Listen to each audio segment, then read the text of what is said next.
Now host of Spicer and Company, which airs weeknights at 6 p.m. Eastern on Newsmax. I am amazed to read, and tell me, Sean Spicer, if this is accurate. I am reading your book jacket. You were a quarter finalist on ABC's. He's laughing already. Wait, no. Let me finish. Because nobody knows. Well, not nobody. Most people don't know what it is. You were a quarter finalist on ABC's Dancing with the Stars. Is that correct? It is. So, you're a serious dancer. Then that means you didn't watch, Dennis. Because that's a good point. What I am, that is what fair. I am is a serious campaigner, and I realized when they approached me about the show, they said half of the vote are judges' scores, and the other half is getting votes by audience votes. And I said, well, I can't dance, but I can campaign, so I can take care of at least half of it. And that's what I did. Yeah, come on. Don't be modest. You probably dance very well. So the question on the table is, I have a few, and then we're going to get to your important book. I want to understand, did you dance, for example, in high school? Dennis, this is not a joke. This is not hyperbole. My wife and I took about a group lesson before our wedding 16 years ago. And it was at they had this public thing, learn how to dance, and so we went down, and neither one of us were very good. We left about 20 minutes in. For our wedding dance, we twirled around for about 15, 20 seconds, and then we invited everyone in, and we stopped. I literally have no rhythm. In the 6th grade, I played drums because my parents had bought me a used set. Mr. Mara, if he's still alive, looked up from the bottom of the band floor and said, "Spicer, you have the sense of beat of a steamroller. Get out." Now, that was 40-something years ago, and it is seared in my memory. But that is the degree of my artistic and musical and rhythm that exists in me, which is zero. So no, is the answer to your question. You're cracking me up. By the way, I want to make a point, a very serious point, about the guy who insulted you about your not having a sense of rhythm. So I want people to know, especially young people listening, it was routine for adults to describe us accurately. Something you have not encountered if you are under 40 years of age, certainly under 30. When I made my high school basketball team, the coach announced, "We really scraped the bottom of the barrel. Prager made the team." But you're right. People could say those things then. They can't do it now. Yes, and we're the better for it. Well, you know what? Here's the funny thing is, here's the two things that I would say to you. One is, I didn't pursue artistic stuff. They were honest with me, which is, this is not your calling, and God forbid I'd wasted any more time doing something that didn't allow me to find things that I was better at. So I think that was good. Two is, you know what? It made me stronger. I think your point is we're all about everyone gets a trophy. Right. We were not treated as delicate. Right. That's not a good way to treat kids. I know, because then they grow up one day and they think they've been told that they're really good, and someone starts hearing them play the drums, and they're like, "Man, that's horrible." So do you have kids? Do you have kids? I do. And do you treat them delicately?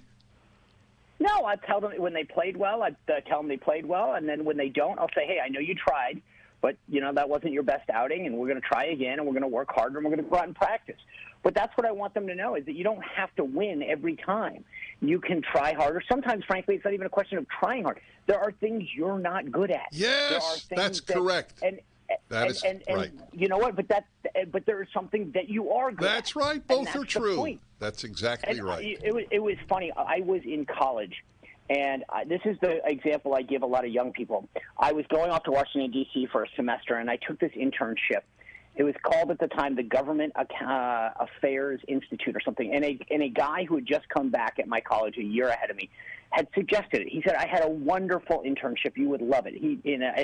So I turned down all of these other things that I thought I would like.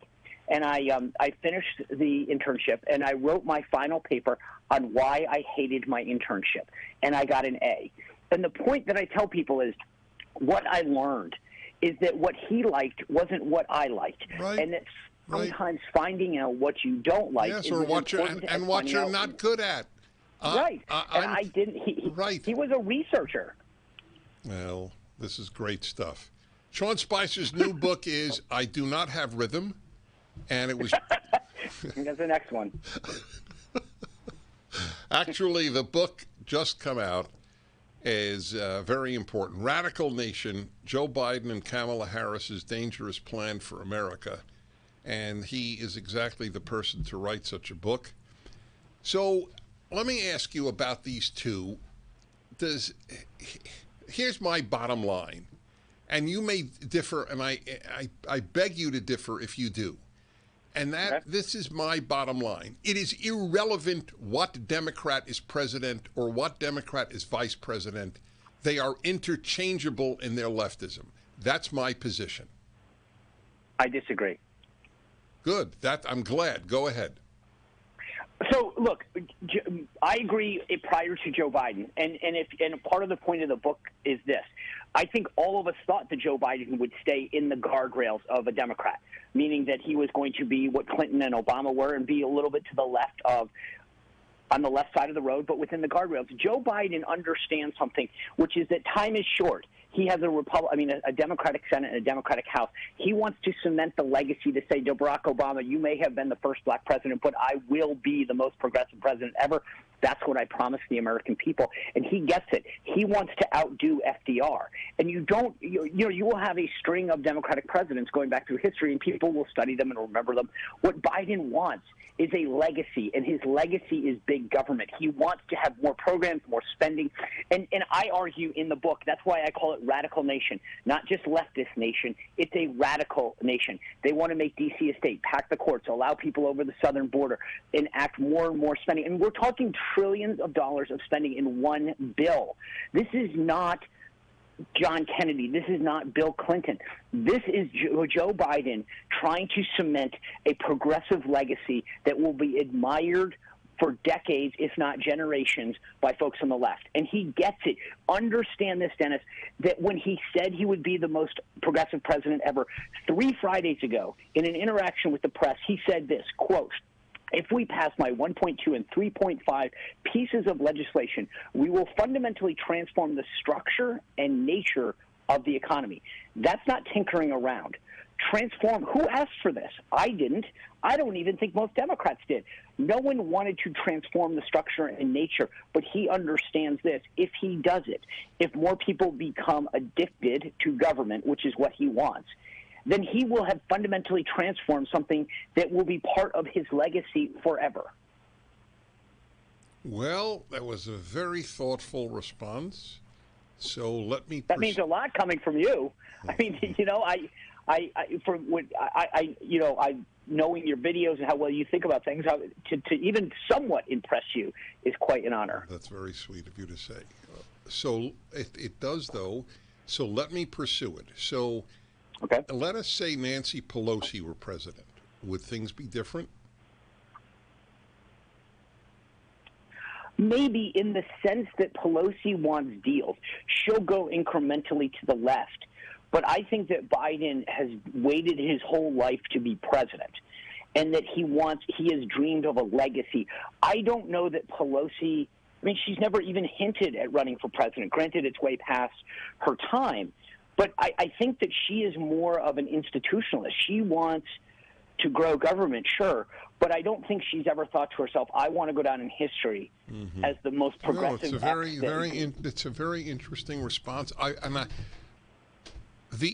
We may not even differ. You may have changed my mind. To be honest, because I agree with you.